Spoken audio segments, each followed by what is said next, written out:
ನಾನು ಬೇಳೆಗಳನ್ನು ಹಾಕಿ ದೋಸೆ ಮಾಡ್ತಾಯಿದ್ದೀನಿ. High protein dosa ಇದು. ಒಂದು ಬೌಲು ಕಡಲೆಬೇಳೆ ಹಾಕಿದ್ದೀನಿ, ಒಂದು ಬೌಲು ತೊಗರಿಬೇಳೆ, ಒಂದು ಬೌಲು ಹೆಸರುಬೇಳೆ, 1 ಸ್ಪೂನು ಮೆಂತ್ಯನ ಹಾಕ್ತಾಯಿದ್ದೀನಿ. ಈಗ ಇದನ್ನೆಲ್ಲನೂ ಚೆನ್ನಾಗಿ ಒಂದು 2-3 ಸರ್ತಿ ತೊಳ್ಕೊಂಡು ನೆನೆ ಹಾಕ್ತೀನಿ. ನಾನೀಗ ನೈಟು ನೆನೆ ಹಾಕ್ತಾಯಿದ್ದೀನಿ 9 ಗಂಟೆನಲ್ಲಿ. ಬೆಳಗ್ಗೆದು ಇದನ್ನು ರುಬ್ಬಿ ನಾನು ದೋಸೆ ಮಾಡೋದಕ್ಕೆ ಈಗ ಇದನ್ನು ತೊಳ್ಕೊಂಡು ಬರ್ತೀನಿ. ಈಗ ನಾನು ಇದನ್ನು 2-3 ಸಲ ಚೆನ್ನಾಗಿ ತೊಳ್ಕೊಂಡು ಬಂದಿದ್ದೀನಿ. ಇದಕ್ಕೆ ನೀರು ಹಾಕಿ ನೆನೆ ಹಾಕ್ತಾಯಿದ್ದೀನಿ. ಇಷ್ಟಾದರೆ ಸಾಕು ನೀರು. ಇಷ್ಟು ಬೆಳಗ್ಗೆ ಇದನ್ನ ನೀರು ತೆಗೆದು ರುಬ್ಬಿ ದೋಸೆ ಮಾಡೋದು. ಹೈ ಪ್ರೋಟೀನ್ ದೋಸೆ ಇದು. ಈ ಬೇಸಿಗೆಗೆ ಇದು ತುಂಬಾ ತಂಪಾಗಿರುತ್ತೆ. ಈ ಥರ ದೋಸೆಗಳನ್ನ ಮಾಡ್ಕೊಳ್ಳೋದು ಇದು ಡಯಟ್ ಮಾಡೋರ್ಗು ಒಳ್ಳೆ ರೆಸಿಪಿ, ಮತ್ತು ಮಕ್ಕಳಿಗೂ ಒಳ್ಳೆಯ ಪ್ರೋಟೀನ್ ಬರುತ್ತೆ ಇದರಿಂದ. ಇದೆಲ್ಲರೂ ಮಾಡ್ಕೊಂಡು ತಿನ್ನೋವಂತಹ ದೋಸೆ ಇದು. ಬೆಳಗ್ಗೆ ಮಾಡ್ತೇನೆ ಇದನ್ನ ನಾನು ಮಿಕ್ಸಿ ಮಾಡಿ. ರಾತ್ರಿ ನೆನೆ ಹಾಕಿದ್ನಲ್ಲ ಬೇಳೆಗಳನ್ನ, ಅದು ಈ ಥರ ಚೆನ್ನಾಗಿ ನೆಂದಿದೆ. ಈಗ ಇದರಲ್ಲಿ ಇರೋ ನೀರು ಬಗ್ಗಿಸ್ಕೊಂಡು ನಾನು ಇದನ್ನ ಮಿಕ್ಸಿ ಮಾಡ್ತೀನಿ ಈಗ ದೋಸೆ ಮಾಡೋದಕ್ಕೆ.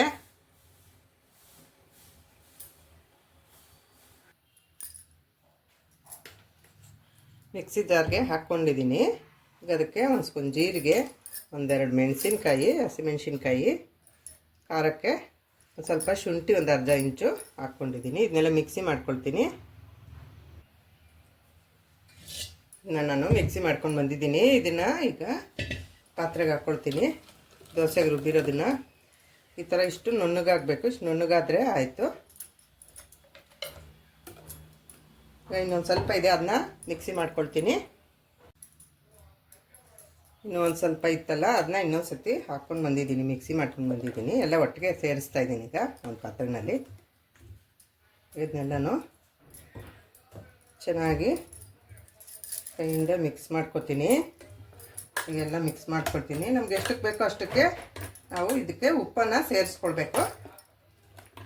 ಇದು ಚೆನ್ನಾಗಿ ನಾವು ಮಿಕ್ಸ್ ಮಾಡ್ಕೋಬೇಕು. ಇದು ಮಿಕ್ಸ್ ಮಾಡಿದಾಗಿದೆ. ಈಗ ನಾನು ಬೆಳಗ್ಗೆ 8 ಗಂಟೆನಲ್ಲಿ ರುಬ್ತಾ ಇದ್ದೀನಿ. ರಾತ್ರಿ ನಾನು ನೆನೆ ಹಾಕಿದ್ದು. ಈಗ ಇದನ್ನ ನಾವು ತಕ್ಷಣವೇ ನಾವು ದೋಸೆ ಮಾಡ್ಕೋಬಹುದು. ಇಲ್ಲಾಂತಂದರೆ ಮಧ್ಯಾಹ್ನಕ್ಕೂ ನಾವು ಮಾಡ್ಕೋಬೋದು. ದೋಸೆನ ತಕ್ಷಣವೂ ಮಾಡ್ಕೋಬೋದು ನಾವು. ಇದನ್ನ ನೆನೆ ಹಾಕಿ ಇಡಬೇಕು ಅಂತ ಏನಿಲ್ಲ.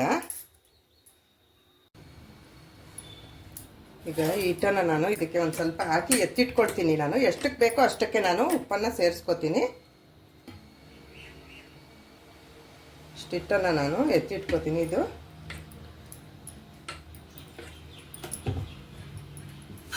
ಇದಕ್ಕೆ ನಾನು ಉಪ್ಪನ್ನು ಸೇರಿಸ್ಕೊತೀನಿ. ಈಗ ಇದಕ್ಕೆ ರುಚಿಗೆ ತಕ್ಕಷ್ಟು ಉಪ್ಪನ್ನು ಹಾಕ್ಕೊಳ್ತೀನಿ. ಇದನ್ನ ಹೀಗೆ ಚೆನ್ನಾಗಿ ಮಿಕ್ಸ್ ಮಾಡಿದ್ರೆ ಆಯಿತು.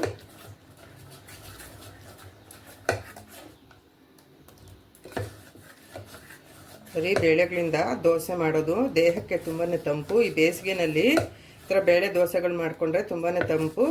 ಇದು ಡಯಟ್ ಮಾಡೋರ್ಗು ಒಳ್ಳೆಯ ರೆಸಿಪಿ, ಮತ್ತು ಮಕ್ಳಿಗೂ ಪ್ರೋಟೀನು ಇರೋದ್ರಿಂದ ಇದರಲ್ಲಿ ರಿಚ್ಚಾಗಿ ಮಕ್ಕಳಿಗೂ ಈ ಥರ ನಾವು ದೋಸೆನ ಮಾಡಿಕೊಡ್ಬಹುದು. ಮಕ್ಕಳು ಬೇರೆ ಥರದಲ್ಲಿ ಬೇಳೆಕಾಳುಗಳನ್ನು ಸಾಂಬಾರಿನಲ್ಲಿ ತಿನ್ನೋದಿಲ್ಲ ಅಲ್ವಾ, ಅವ್ರುಗಳಿಗೆ ನಾವು ಈ ಥರ ದೋಸೆ, ಇಡ್ಲಿ ಎಲ್ಲ ಮಾಡಿಕೊಡ್ಬೋದು. ಇದರಿಂದ ನಾವು ಇಡ್ಲಿನೂ ಮಾಡ್ಬೋದು. ಚಟ್ನಿಗೆ ನಾನು ಸ್ವಲ್ಪ ತೆಂಗಿನಕಾಯಿ ಪೀಸ್ ಮಾಡಿ ಇಟ್ಕೊಂಡಿದ್ದೀನಿ ಕಾಯಿ ಚಟ್ನಿ ಮಾಡೋದಕ್ಕೆ. ಅದಕ್ಕೆ ಸ್ವಲ್ಪ ಕೊತ್ತಂಬರಿ ಸೊಪ್ಪು, ಒಂದು 4 ಹಸಿಮೆಣಸಿನ್ಕಾಯಿ, ಸ್ವಲ್ಪ ಹುಣಸೆಹಣ್ಣು, 1 ಇಂಚ್ ಶುಂಠಿ ಕಟ್ ಮಾಡಿ ಇಟ್ಕೊಂಡಿದ್ದೀನಿ, ಒಂದು 8-10 ಬೆಳ್ಳುಳ್ಳಿ ಎಸ್ಲು, ಒಂದು ಸ್ವಲ್ಪ ರುಚಿಗೆ ತಕ್ಕಷ್ಟು ಉಪ್ಪು. ಇದನ್ನೆಲ್ಲ ನಾನು ಮಿಕ್ಸಿ ಮಾಡ್ತೀನಿ ಚಟ್ನಿಗೆ. ಚಟ್ನಿ ಮಿಕ್ಸಿ ಮಾಡಿದ್ದೀನಿ.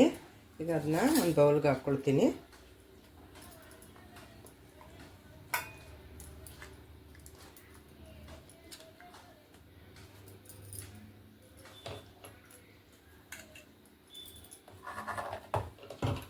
ಚಟ್ನಿ ರೆಡಿಯಾಗಿದೆ. ಸ್ಟವ್ ಹಚ್ಚಿದ್ದೀನಿ, ಬಾಣಲೆ ಇಟ್ಟಿದ್ದೀನಿ, ಸಣ್ಣ ಬಾಣಲೆ. ಒಗ್ಗರಣೆಗೆ ಸ್ವಲ್ಪ ಎಣ್ಣೆ ಹಾಕಿದ್ದೀನಿ. ಎಣ್ಣೆ ಕಾದಿದೆ, ಸಾಸಿವೆ ಹಾಕ್ಕೊಳ್ತೀನಿ, ಒಂದು ಅರ್ಧ ಸ್ಪೂನು. ಚಟ್ನಿಗೆ ಒಗ್ಗರಣೆ ಮಾಡ್ತಾಯಿದ್ದೀನಿ. ಅದು ಸಿಡಿತಾ ಇದೆ. ಅದಕ್ಕೊಂದು ಸ್ವಲ್ಪ ಉದ್ದಿನಬೇಳೆ 1 ಸ್ಪೂನು, ಒಂದು ಒಣಮೆಣಸಿನ್ಕಾಯಿ ಕಟ್ ಮಾಡಿರೋದು, ಸ್ವಲ್ಪ ಕರಿಬೇವು ಆದರೆ ಆಯಿತು ಚಟ್ನಿಗೆ. ಈಗ ಇದು ರೆಡಿಯಾಗಿದೆ. ಇದು ರೆಡಿ ಆಯಿತು. ಸ್ಟವ್ ಆಫ್ ಮಾಡ್ಕೊಳ್ತೀನಿ. ಈಗ ಇದನ್ನು ನಾನು ಚಟ್ನಿಗೆ ಹಾಕ್ಕೊಳ್ತೀನಿ.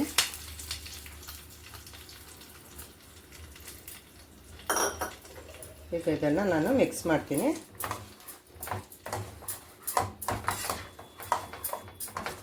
ಅಷ್ಟಾದರೆ ಚಟ್ನಿ ರೆಡಿ ಆಯಿತು. ದೋಸೆ ಹಾಕ್ಕೋಬೇಕೀಗ. ಸ್ಟವ್ ಹಚ್ಚಿ ತವ ಇಟ್ಟಿದ್ದೀನಿ. ಈಗ ಎಣ್ಣೆನ ಸ್ಪ್ರೆಡ್ ಮಾಡ್ಕೊಳ್ತಾ ಇದ್ದೀನಿ, ಸೋರ್ಕೊಳ್ತಾ ಇದ್ದೀನಿ.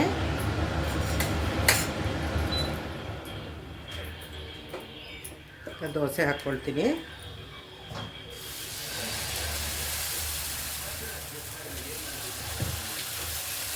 ದೋಸೆ ಹಾಕ್ಕೊಳ್ತಾ ಇದ್ದೀನಿ.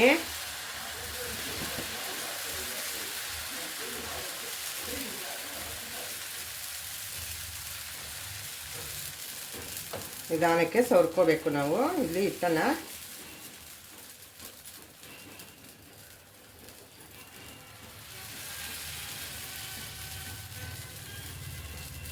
ಇದಾಗಿದೆ. ಈಗ ಇದಕ್ಕೆ ಒಂದು ಸ್ಪೂನು ಎಣ್ಣೆ ಹಾಕ್ಕೊಳ್ತೀನಿ. ಬೇಯಬೇಕು, ಚೆನ್ನಾಗಿ ಬೇಯಬೇಂದ್ರೆ ತಿರುವಾಕಬೇಕು.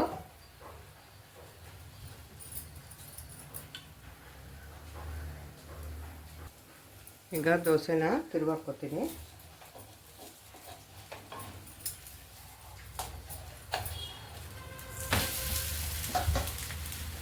ದೋಸೆ ತುಂಬ ಚೆನ್ನಾಗಿ ಬಂದಿದೆ.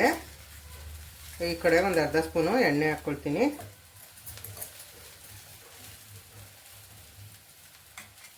ಕಡೆ ಬೇಯಬೇಕು. ದೋಸೆ ಆಗಿದೆ. ಈಗ ಇದನ್ನ ನಾನು ತೆಕ್ಕೊಳ್ತೀನಿ. ದೋಸೆ ತುಂಬಾ ಸಾಫ್ಟಾಗಿ ತುಂಬ ಚೆನ್ನಾಗಿ ಬಂದಿದೆ.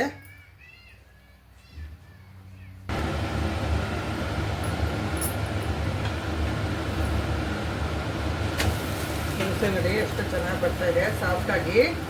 ಇನ್ನೊಂದು ದೋಸೆ ಹಾಕ್ಕೊಂಡಿದ್ದೀನಿ ನಾನು. ಒಂದು ಅರ್ಧ ಸ್ಪೂನ್ ಎಣ್ಣೆ ಹಾಕ್ಕೊಳ್ತೀನಿ. ತುಂಬಾ ಆರೋಗ್ಯಕರ ಮತ್ತು ತುಂಬಾ ರುಚಿಕರವಾದಂತಹ ದೋಸೆ ಇದು.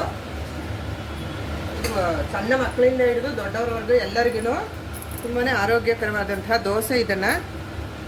ಇದನ್ನು ನೀವು ಮಾಡಿ ಹೇಗಿದೆ ಎಂದು ಕಮೆಂಟ್ ಮಾಡಿ ತಿಳಿಸಿ. ಮರೆಯದೆ subscribe, like, share and comment ಮಾಡಿ. ಬೆಲ್ ಬಟನ್ ಪ್ರೆಸ್ ಮಾಡಿ. ಈಗ ಇದು ಆಗಿದೆ. ತೆಕ್ಕೊಳ್ತೀನಿ ಈ ದೋಸೆನ.